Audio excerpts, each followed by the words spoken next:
Ladies and gentlemen, presenting the Professor Greg Dooley and the pundit Steve Clark. Men, take the mic.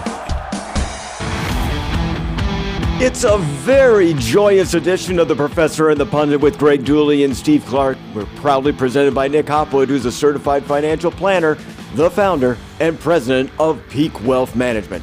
Retire with peak confidence. We will hear from Nick at halftime, but in the meantime, it is Greg Dooley and Steve Clark. And I gotta tell you, man, a 6-win Michigan team coming in as a 3-touchdown underdog does the absolute unthinkable, takes down Ohio State 13-10 in Columbus, and probably might just be the biggest upset of our lifetime. Till another 100 years of Michigan football is played. We need to talk about that, Steve. I got to start with the guy on the sideline with the block M, Sharon Moore. If he was a stock, Steve, he was down early in the season. There were questions. And if Nick Hopwood was rating him, he'd say he's breaking out, Steve. He's a breakout stock. First, with the sudden, unexpected inflow of NIL money that was bubbling behind the scenes, then landing the number 1 recruit in the country in Bryce Underwood, hanging 50 on Northwestern and seemingly turning the offense around, getting bowl eligible in those extra practices. And Steve, we got to admit, we thought it probably would end there. But no, they go to Columbus and they take down the Buckeyes. Dive in to the waters of pure Michigan. Is the best one of our lifetime? I don't know. But he got over again on Ryan Day and the Bucks. Sharon kept the team together. He talked about trust and belief, all those things you're supposed to say. We got to start with Sharon Moore and give him the credit. And the senior, Steve, recruited 4 years ago in a bad time for Michigan football. 4 wins over the Buckeyes, 3 Big Ten titles, and of course the national championship. And for us and all the fans, 364 more days of bragging rights, Steve. All our rivals are vanquished this season, despite the tough 5 losses this year. 12 games in, Steve, we have the biggest smiles on our face because no one expected this, man. I know a lot of people bet on Michigan, but they bet on a tough game here. No one expected Michigan to go in there and win this game, and that's just what they did. Once it hits your lips, it's so good. Not only did they do that, but I mean, I almost take as much pleasure in Ohio State fans just having a meltdown at the institution that we just loathe so much. And the feeling is mutual. I mean, absolutely. Everybody wants to see us, burn in a pile of fire. This ranks as the biggest upset ever. In 1969, it was a big surprise, but Michigan was ranked 12th, and Ohio State was the defending national champions and was even supposed to be better in 1969. So I certainly understand that. But this was an unranked 6-5 Michigan team going up against the number 2 team in the country that just seemed predestined to win that game as a 23-point favorite at one point. In our lifetime, you mentioned last week, I think 93, 95. Those were huge. Those were huge upsets. You liken this setup to 96, and I think you're spot on. So when you talk about 69, you're absolutely right. Michigan was ranked, and Michigan had some great players on its team. You can't just look at the point spread, though, because they didn't score as many points back then. Nope. Ohio State, it's really the distance that everyone thought they were number 1. As if there were 20 more teams ranked, right. Ohio State would have been there. So that's why, and Michigan with the new coach, that's why it's hard to take 69 off as the biggest upset. But this is in the conversation. Here's the difference, though. This is at Columbus, which is a different thing. Most of our upsets, when we've had them, have happened in Ann Arbor. That's what makes this one different and different from 69 is doing it on their home field. It's a big deal, Steve. And as you mentioned, their fans, this is an absolutely crushing defeat for Ohio State. Yeah, it confirmed what we already knew. I mean, Michigan is in Ohio State's head, much like it was in 95 through 97, and it's getting exponentially bigger with each and every single win. Yeah, and again, they had that promise they're going to hang 100. That was a few years ago. They still haven't scored 100 points, by the way, in these 4 years that we beat them. This was supposed to be their revenge game. Yeah. This was the one that was going to take care of everything, right? Yes. This was it. The spending spree, the new coaches coming in. And I'll say, if you judge on social media, which probably isn't fair, Their fans are amazingly bold, hopeful, resilient. After the last 3 years, they really felt like, no, we're going to, you cheated, right? But either way, we got you this year. You mentioned the money, $20 million plus. And they fired their QB and made that change. Their excellent QB, by the way, Steve. Did you see what he did on Saturday? He upset Miami. Yeah, 3 touchdowns, no interceptions. He threw for 380 yards. We're talking about Kyle McCord. That evening, he tweeted out, "Thank you, God. We have to think that was part for his Syracuse team, and that was part for watching the team that fired him," as Steve Clark famously trademarked, go down in defeat. And frankly, the quarterback was a big reason why. And you have to wonder if that man was there if this would have happened. They not only fired him, but there was a character assassination going on in the aftermath. Ouch. To justify it.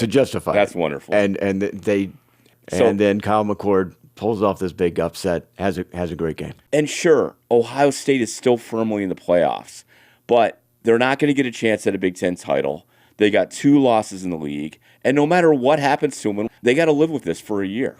They're still going to be in the playoff. Do we agree? Yeah. Firmly. Definitely. They might even have a home game, right? Definitely. But obviously their number one objective is to take down Michigan. So they had 3 goals, and they've said this repeatedly. Goal number 1, beat Michigan. Goal number 2, win the Big Ten championship. That's out of the picture. But they are as capable as anyone of winning the Natty. Do that, and they'll be fine with it. They wouldn't trade a national championship for a win against Michigan, would they? Would they? You said fine with it, and I think fine with it is about right. And I saw a friend who's a Buckeye fan, kind of taunt a Michigan fan, say, hey, you better hope that we don't do that. And while I don't want Ohio State to win it, of course, right? I remember that when we lost the TCU game, they were a kick away, right, from going to the national title and playing TCU, and that would have been horrible. Don't really want that. But it's a little different now, Steve. Is it really that bad? We are the defending national champions, as we'll remind you here at the end of this podcast. We've beaten them 4 times in a row, including this year. They didn't win the Big Ten title. I'm not really worried about recruiting, which is a lot of people, that's where they kind of go. When the other team, when one of your rivals does well, what about recruiting? I'm not too worried about that. And they would probably keep Ryan Day, of course, assuming he's coaching them in the playoff. We don't know that. But let's assume that he's coaching. I think he's coaching. Okay, so you think he survives this? Because right now we got a few milestones here as we record this. We have signing day coming up this week. You would think they would keep him at least through. Let's just say they've made a decision, and let's just do the negative. Unlikely, I think we both think at this moment, given the timing. But you wouldn't fire him before signing day because that would be a mess for all the recruits. You probably see how the playoff goes and then make a decision. I agree. If they have a bad outcome in the playoff, some may argue if they lose in the playoff, he's gone. I'm fine with it either way. There are some contributing factors here to their decision, right? He's got a big buyout. What's the number? $37 million. Okay, so they got to pay $37 million. They've obviously had a decent season. They were one of the top 3 teams in the country this year before this game. But it really doesn't matter to them. They got to beat Michigan. They got to beat Michigan. That's always been the part of it, Greg. They've talked about his record, how great it is. Haven't won the Natty, but this year is a little bit different. That this was his first ever loss to an unranked team. He's never lost to an unranked team until Saturday. So that's one notch to the belt. But what it's always been is, he's really good, but he can't beat Michigan, and they're fed up with it. I'm emotional about this for a reason. And when you have lines like he basically declared, I will never lose to Michigan again, and made it a promise. He promised people he would never lose to Michigan again.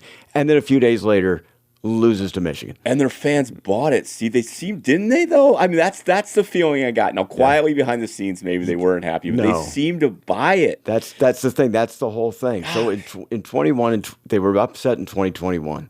To have them lose in 2022, they were ready to do the unloading of Ryan Day from a fan perspective at that point. 2023 season, in the middle of the season comes out, they had their scapegoat. We didn't lose those games. They cheated. And if they didn't do those things, we would have won 22 and 21. Yes. So watch, when we win the 23 game, yes. that was worth 3, as we all agree. And by the way, the interim coach is on the sideline. Jim Harbaugh isn't even going to be there. They don't have this. We've got this. They don't. $20 million roster. Ryan Day gives up play calling duties to his former mentor and boss, Chip Kelly.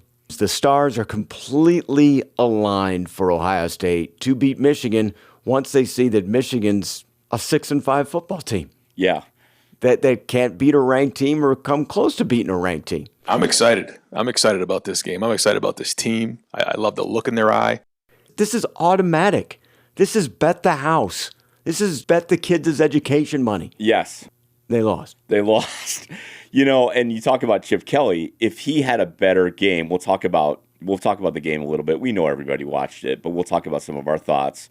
But if he had a better play calling game in this game, which he didn't, they lost. You might see a scenario where they get rid of Day and they make Chip Kelly the interim coach, but they can't do that now either. So he doesn't want to be a head coach anymore. That's the thing. Well, there's always those inner circle of people that influence the athletic director and the school presidents, right? They have them at Michigan. I don't know who they are at Ohio State. It really comes down to how they're feeling at this time, because they're the ones who would go in and say, we need to fix this. We'll figure out the money. Don't worry about it. We got to make a change. We'll see. We will hear more about this. We will see the fallout. It'll be fun watching the playoff now. More fun, I would say, to see how this plays out.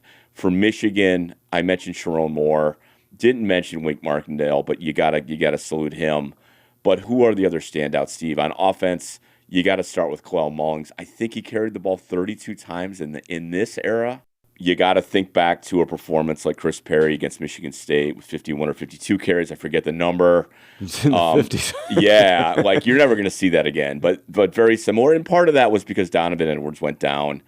But that 3rd and 6 run, we hand him the ball. He's literally tackled, probably for a loss. The guy had him clean wrapped up and somehow wiggled away and scampered down the sideline.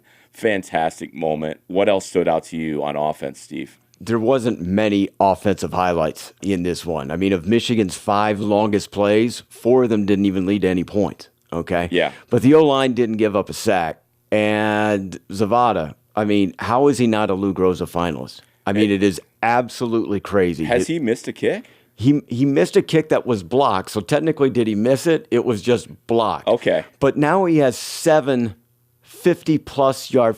The competition, when they named the finalists on Tuesday, so this is before the Ohio State game, they have the list of 3 and their accomplishments. It's not even close. No. You could make this decision in 10 seconds. It's Zavada. Yeah, I don't understand. I got to say, I don't care that, like, Deion Sanders went crazy because Travis Hunter wasn't a finalist, For the Thorpe. Yeah, but I get that, too. Yeah. I look, it's nuts. Whatever. I'm not sure he cares. He's going to get a Buckeye victory charm. He's going to get some other stuff. He's fantastic. What a pickup.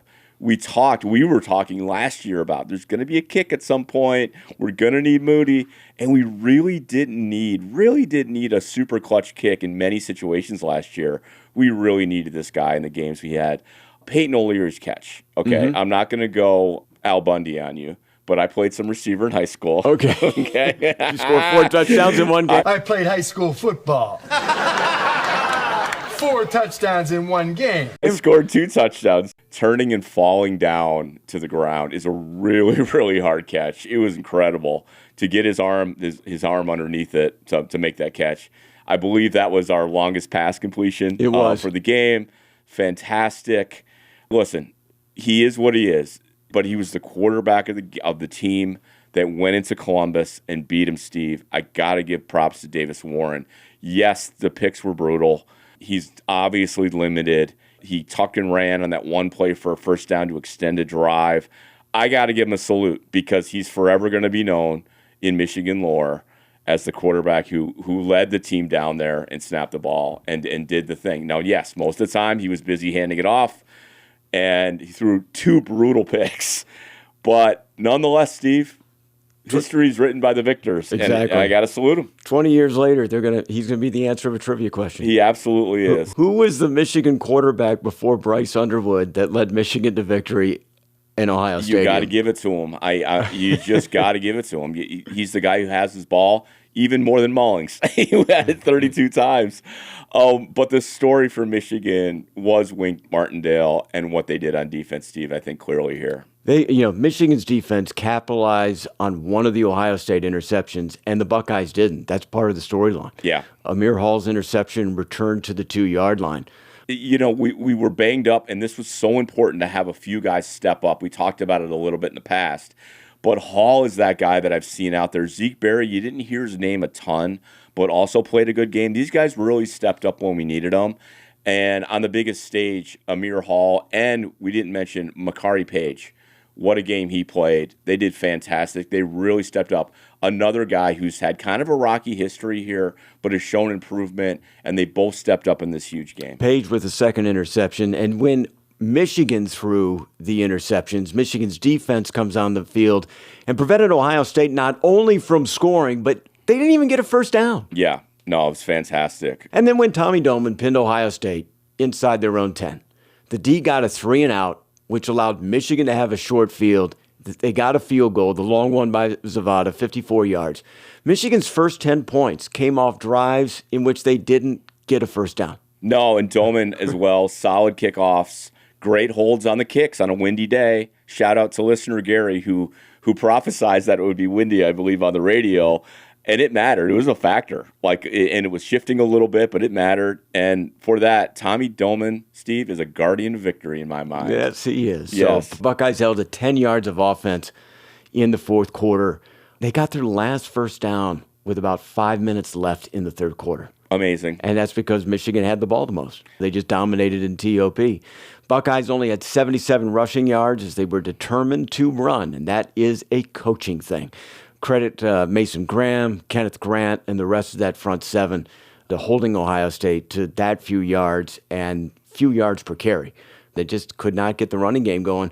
But, boy, they were darned to just keep doing it because Ryan Day said, we know that we have to run the ball to win. And the rest of the Buckeye fandom were all screaming for them to pass. Oh, my gosh. You could hear the boos. They ran only 7 plays, including the last 4, with under 45 seconds to go in the fourth quarter. It averaged 1.5 yards in those 7 plays, including the 1 yard they got on that desperation time. Really baffling. First off, you mentioned we converted on one of the interceptions. We obviously also converted our field goals. Their missed field goals, Steve, by their kicker Fielding, crushing Huge. For them, crushing, including one very short field goal. Had to have it, missed it. Someone on the Ohio State message board said, hey, take it easy on this guy. No death threats, people, on the kicker, which is the sad reality of social media and stuff like that. He's definitely one of the big scapegoats. Your thoughts on Will Howard? He really had a bad game, and it didn't look like it was going to be that way. It looked like they had a really smart game plan. They went to hurry up right away. They threw some outs. It looked like they had plenty of room. They were effective, and then he slowly started to miss people. He got knocked out of the game for a spell, then triumphantly came back after running and, firing up the crowd. Was that a regular thing about the Buckeyes trying to rally the crowd with each and every single play? I mean, I thought Ohio State was supposed to be one of the most intimidating places to play, and it looked like they were just constantly trying to get the fans to rise up. But you know what? I think that meant the fans were getting more and more nervous as time went on, that this is looking like before. Yeah, and they let him hear it too. Nervous. They let him hear it. They had enough energy to boo. Yeah, they sure. But the did. rest of the time, I think that was just nervous energy. They could barely cheer. Well, Will Howard had his worst game. Yeah, as a Buckeye. Well, and again, I think they had to throw the ball. They had those really talented receivers under 45 seconds to go when they had their last chance, and they just couldn't do it. And Michigan's defense, they certainly put a lot of pressure on them. But he couldn't even get the ball downfield. They had 4 shots. Actually, they had 5, Steve, because they actually got 1 snap off, and he tossed the ball, and it sailed. And we possibly could have picked it off, but there was a timeout by Michigan right before it stopped that play. They gained a single yard, Steve, on that last desperation drive. It was a complete disaster. He had a horrible game. I feel bad for him. He apologized after the game to the fans. They all did. But this is big time. And they reminded me of Drew Aller. He reminded me of Drew Aller in 2023 in Happy Valley against Michigan. Yeah, kind of came apart. Pressure got to him. look, he's thrust in a difficult position. You made the quarterback change. You brought somebody in.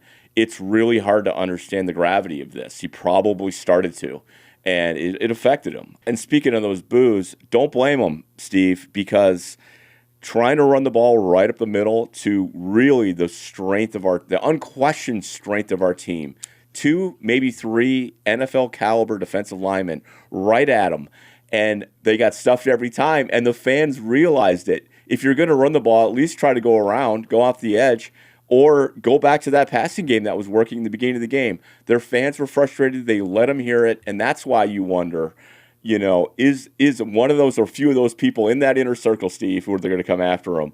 But the boos coming out, you could hear them clearly through TV. Sure. Yeah, it was bad. I was turning up the volume to hear it more. Sweet music. That game plan, in a way, again, that is about the only place where Michigan may have had an edge. Interior defensive line versus the interior of Ohio State's offensive line. The one advantage, maybe, that Michigan had in the entire game. This would be like a game plan in 1997. So here's what we're going to do. I'm being Ohio State's head coach, John Cooper. Every down, we're going to throw the ball towards Charles Woodson's side of the field. Yeah, because we're going to show them that we're not afraid of them. Yeah. That's the game plan, folks, and it's going to work, and holy Buckeye. Oh, my gosh. So they're going to have to figure out handling losing, which brings us to a great halftime segment from our own Nick Hopwood, Steve, who talks a little bit about handling losing. Hey, it's Nick Hopwood from Peak Wealth Management. Here's some Kalel Mullins and some Gus Johnson for you. That's just bad for the sport, bad for college football. But at the end of the day, some people gotta learn how to lose. Do or die for Ohio State. Howard in trouble. Incomplete. Ohio State turns it over on downs. And the Michigan Wolverines will shock the college football world. Michigan will defeat Ohio State for the 4th consecutive time. Hey, it's Nick Hopwood, CFP at Peak Wealth Management. Reach out to us at peakwm.com/mgoblog to learn more. At Peak, we have 25 years of planning and investing experience. We've been through the tough years in the market. 01, 08, 20, 22. And we've learned how to navigate these bear markets. We've learned how to help mitigate losses and limit the losses, unlike Ohio State, who continues to lose year after year and not learn from their mistakes. Every time they call a run play, it's a gift. Which victory was your favorite and why? Out of 21, 22, 23, or 24? Email me, nick@peakwm.com. We'll read your submission on our podcast episode this week. Search out Nick Hopwood to find the Trust the Plan podcast or at youtube.com/peakwealthmgmt. That's just bad for the sport, bad for college football. But at the end of the day, some people gotta learn how to lose. Yeah, so Nick asked a question there. Which of these wins is the favorite? Email Nick with your choice. He'd love to hear from you. I got to say 2023 is still the biggest, the most significant. They're different, of course. They have different significance, different meaning. But the fact that 2023, just as you described, Steve, it really counted for 3. And I don't think we can forget that. The program was on the line. Yes. In 2023. Legacy, program, history, everything was on the line, and we got it done. After that, it's tough to say. Is it 2022 in Columbus? Was it Saturday? 2022 got us back in the Big Ten title game, and it was a validation of sorts of what happened in 2021, because it's hard to remember looking back. That was just one win over the Buckeyes, okay? And that all these last few games, they were ranked incredibly. Actually, I think they were ranked number 2 in all of them. So I love the question, though. But 2022, I think, is next for me. It not only was a validation, but Michigan went on to the conference championship game again in Indianapolis. As happy as I am, and I'm declaring this maybe the biggest upset over Ohio State in Michigan history, I still rank this one 4th. And you think I'd have some recency bias and put this towards of the 4. Okay. I would rank 2024 last because it's a 7-5 season. It salvages a bit what this season is. But the 2021 game, breaking the ice. Yeah. After losing 8 times in a row, I mean, it's hard to believe that I would say that is 3rd. I know. It's such a good problem to have, which is the best. We already talked about this is up there with the great upsets. Going back further, 1922, you can't go on point spreads and things, but we dedicated their stadium. They won their first 2 games. We beat them 19-0 in the dedication of the Horseshoe. But then Ohio State collapsed at the rest of the season, so they just weren't a very good team. So that's tough. To me, it does come down to this one or 1969. I think you can make a great argument that we just witnessed, Steve, the greatest upset in the Ohio State rivalry for Michigan. Again, I think it comes back to being on the road. But there are more winners than losers here, Steve, and we have to talk about the kerfuffle. But the big winner to me, outside of Michigan team, is Fox. And I say Fox because they tried to hype this game. They tried to hype the rivalry and how important it is and all that, but it just felt like it was falling flat because most people expected Michigan to get crushed. And how many eyeballs started to see the score, started to see that Michigan had the lead, started to see, if at latest, that it was tied at halftime with all the national implications. Oh my gosh, the ratings. And then the fact that it not only went up to the very end of the game, it went past. Right. So they got probably an extra commercial break with however they do the rating system, Steve. The ratings must have been off the charts. I wonder, and by the time this podcast is out there, the ratings will already be out. But I'm curious if the peak number ended up being better than the Georgia Tech game that was on Friday night that went into 8 overtimes, and how that had a peak viewership for like a 20-minute increment of time. Yeah, I'm curious to see. The best rivalry in sports, we're biased, certainly in college football. It delivered, though, all in all. Michigan made it happen for how they fought and obviously won this game as a huge underdog. The legend continues. Yes. Now, Steve, look, I think all the talk on the flag planting and the fight is ridiculous. Okay. I think this is for pearl-clutching fans, and it puts Gomers and Boomers in a tizzy. The players don't care. Big Ten will probably say something.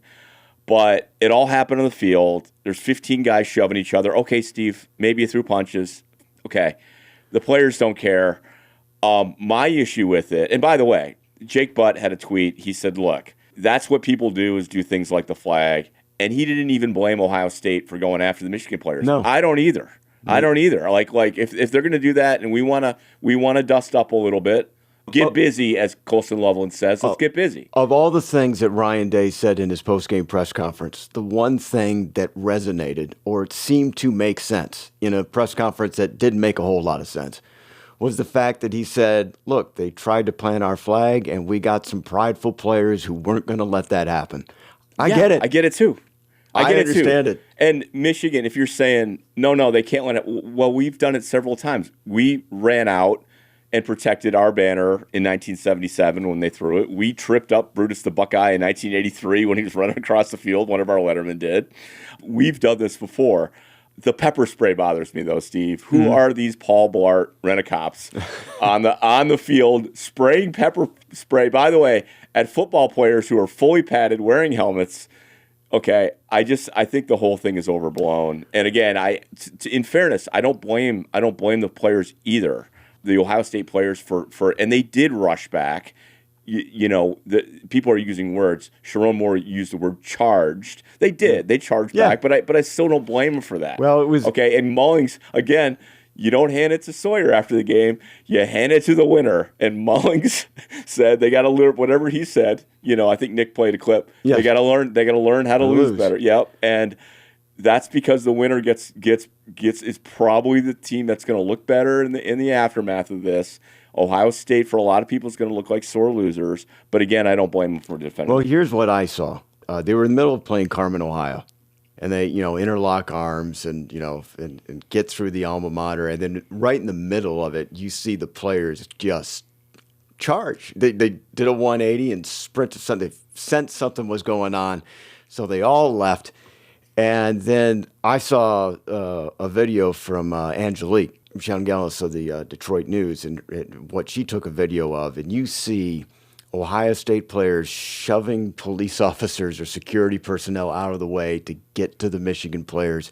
You see a Michigan player come into the fray out of nowhere. I mean, I don't even know why he was even thinking this, but he picked up a water bottle and just flung it at some Ohio Sate players. both of them were wrestling each other to the ground, throwing punches, 5 or 6 guys on one. And I don't know why they released the pepper spray. Ohio State's police department said both Ohio State and Michigan cops both did pepper sprays. Yeah, we'll see about that, but go ahead. I'm just telling you what they reported. Yeah, well, I saw the statement. And then an officer was hurt. And he had to be medically transported to the local hospital. So I said, at what point you got to get people out of there? And if cops are being shoved aside and away and one of your own is getting hurt, then, I got to think you got to do something. All right. Well, anyway, Gus Johnson didn't help matters by going nuts on Michigan. Oh, my God. Please, Gus, just give me a break. Man, I was not happy with the one-sided speech during that post game or the comments, during the games themselves. The usually excitable Gus was pretty reserved when Michigan made a play or when Ohio State made a mistake. But when Ohio State did something, boy, he got all jacked and rammed up. Now, he did lose his voice on the Mullings run in the fourth quarter that broke it. His voice broke. Mullings broke it. Yeah, as it well. Really broke on the Sawyer interception. You could barely understand what he was saying. It was pretty funny. And but that's fine. I was just surprised with the lack of consistency. And it, again, just surprising. Whatever.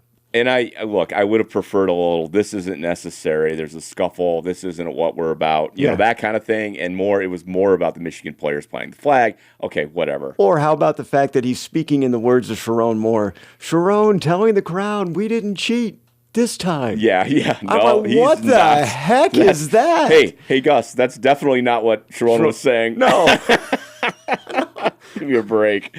All right. Yes, we've had many, many dust-ups. The coaches have, but we've always kind of just left it on the field, Steve. I remember Woody was involved the year before he was fired. He ran out under the banner, and several lettermen shoved Woody. There's a photo of him, at someone's throat, someone at his. And after the game, I couldn't find the quote. I looked for it, Steve, but he said something like, "Look, that happened. It has nothing to do with anything. That's just game stuff. That's where we leave it, and that's where, to me, this should be left." Injured cops aside, Steve, pepper spray. I'd like to know more about that, but I hope we can move on. By the way, several enterprising groups have already created Plant the Flag apparel and gear, from Dave Portnoy at Barstool Sports to the M-Den. The M-Den already created a Plant the Flag. Technology is great. How can we market an incident? Yes. That's a good use of AI. Quickly, Steve, around the Big Ten, with Ohio State's complete meltdown, Penn State now goes, it's funny, careful what you wish for. Ryan Day, Penn State, get in. I assume that's because they won a tiebreaker with Indiana. You can validate that, Steve. Yeah. So, and they really took care of Maryland, but they scored a late TD, and that was part of the narrative after the game. Oh, sure. I mean, it's 4th and 12 with a few seconds left in the ball game. Usually you don't see this, okay? The backup quarterback on a 4th and 12, last play of the game, decides to throw a touchdown pass into the paint. So when I say 4th and 12, it wasn't 4th and goal from the 12. It was 4th and 12, pretty far away from the paint. I think that's exactly what Ohio State fans expected to see from Devin Brown. Right. I mean, that's what they were thinking Friday night. Man, I can't wait for Devin Brown to throw a touchdown pass on a 4th down late in the game. We're going to empty the bench on these clowns when we're hanging 48, 50 points on Michigan. Instead, what they saw in reality was Ryan Day putting 12 men on the field, giving Michigan a fresh set of downs inside 2 minutes left. We didn't talk about that. How brutal. How brutal. So the other penalty was the apparently simulating a shooting a gun that happened after the play. Yes. Now, of course, the ref says after the play, if you hear him, Michigan personal foul, his first, blah, blah, blah, for simulating shooting a gun. I don't know if it was a squirt gun or what what it was. Shotgun. Right. Was it a shotgun? Pellet gun. Okay. Cap gun. Then he says first down Michigan, but he points the direction that would be a first down for Ohio State. Oh, I didn't even notice that. So I'm watching this. So I, first of all, did my jump out of the chair lap around the house screaming, and then came back in because I go, wait a minute, what if there are flags? But the flag was very late, so I actually saw, okay, there's a flag in the field. I'm like, okay. But what you saw was the ref gave that announcement, and you heard him say, and Michigan was a little fainter than the other words, first down Michigan, but he clearly pointed Ohio State's direction. But the camera showed the guys near Michigan sideline who were leaving the field all turning around, and several of them, you mean first down this way, right? And I'm going, are you kidding me? What's just for a second there, Steve, and I'm not alone. Someone's hearing this they're thinking, or they couldn't hear where they were. They just saw the ref say first down the wrong way. That would be a kick to the giblets. It would be a huge. It was a little kick to the giblets. But of course, then you saw they did a close up of one of the players, and he had a concerned look on his face, and there was a big smile. And that's when I realized, no, we're good. What else happened, Steve? MSU, we caught some of that at Oscars, me and my friends. Michigan State got smoked at home against Rutgers. For my dad, who was there, one of the most lightly attended games he's ever seen at Spartan Stadium, ever. He's been going since the early 70s. Wasn't a warm day. No, it wasn't. But I tell you what, we can laugh. Michigan State is a horrible loss for them. They don't go to a bowl. You don't want to see that, though. You don't want to see 20, 30,000 fans in Spartan Stadium, okay? But they won't go to a bowl. They won't get those extra practices, as we talked about, unless I'm missing some weird tiebreaker thing, because they'll have a losing record. That's kind of brutal. Did you see any of that? Did you catch any of that one? I did not. Okay. Not at all, because I was so focused in on Michigan and being at the postgame show on WTKA with Sam and Ira. So those emergency things, Ira's nice enough to allow me to be a part of the emergency broadcast. Well, an emergency broadcast back signal came on. Michigan beats Ohio State. One thing we do, we go to Oscars, and another thing we do is get on the postgame show. I did go there 2 years ago when we did this. Mm-hmm. I went to Oscars, straight up to Oscars. So that was great. Indiana trounced the Boilers for the old Oaken Bucket, which is probably my second favorite trophy of the rivalry trophies. Okay. Yeah, I love how they do that. You know that inside the bucket itself, there's interlocking. It's a chain with the letters I and P for whoever wins, and you add a link to the chain for the winning team. It's really cool. I think it dates back to the 30s. Almost certainly secured Indiana a playoff berth, barring something crazy happening, but I don't think that's going to happen. Indiana's definitely in now. Yep. Considering all the things that have happened. Indiana beat Purdue 66-0. I think they were just trying to outdo Notre Dame, who beat Purdue 66-7. And it is the last game for Ryan Walters. ESPN is reporting that Ryan Walters is done after 2 seasons and an 11-game losing streak. Nothing officially from Purdue. Crazy. Did anything stand out? I think you mentioned the wild Georgia finish and the many overtime game. That was crazy. But they survive. It looks like Texas beat Texas A&M, so they win the SEC, and they're going to the SEC championship game. That'll be fun to watch. It's a rematch of Georgia and Texas, yes, in which Georgia beat Texas rather handily in Austin. But looking at the SEC, I mean, they're up 1 week and down 1 week, and that's just an individual team. The SEC, of course, is having emergency meetings about how to message their conference. Because if you they always think they're the number one conference in the land every year, and it's not even close. And we can laugh about it and say, you know what, they would still say they're the best conference in the nation, even if everybody had 3 or 4 losses. And we go, when is that ever going to happen? It's happening. Yes. There's 2 teams, I think, with 2, and everybody else is 3 or more. And they're going to come out and say there, it says, well, I mean, it's just so brutal. We're just knocking each other off. Well, last weekend kind of showed that Clemson is about as good as South Carolina, and so is Georgia Tech and Georgia. Are you really that good? But that's why they're having the emergency meeting right now. Well, they are. In politics, there's a literal narrative in a form of talking points that go around to the operatives and the media and political figures to say, this is our stance on this political issue. It almost certainly happens in sports. You felt it when there was an all-out assault on Michigan all at the same time from people who don't even talk about college football when the Stallion stuff came out. Like ESPN put the memo out, right, to everyone. It was clear. It's clear that SEC, to your point, is actually physically doing something because you've heard Nick Saban, Paul Feinbaum, not unexpected, and other people really recite the power of the SEC. So Greg Sankey and company have called in their favors and said, you got to talk up why we need Big Ten's going to get 4. we should have 4-2. Not going to happen. So I don't know. We'll see. Maybe, Steve, maybe. You never know what's going to happen on championship weekend. No. Nobody cares. Nobody cares. Everybody knows nobody cares. No one cares. Nobody cares. I care. Then do whatever you want. So, speaking of AI and the great wonders of the internet, Steve, I have a standard recording rule in my Xfinity to record Michigan basketball and Michigan football. Mm-hmm. The last 2 recordings, Steve, including this game, which I wanted to rewatch and actually did, it recorded it in Spanish on the Spanish channel. I didn't even know there was a Spanish broadcast, Steve. There's a Fox Spanish, all Spanish broadcast.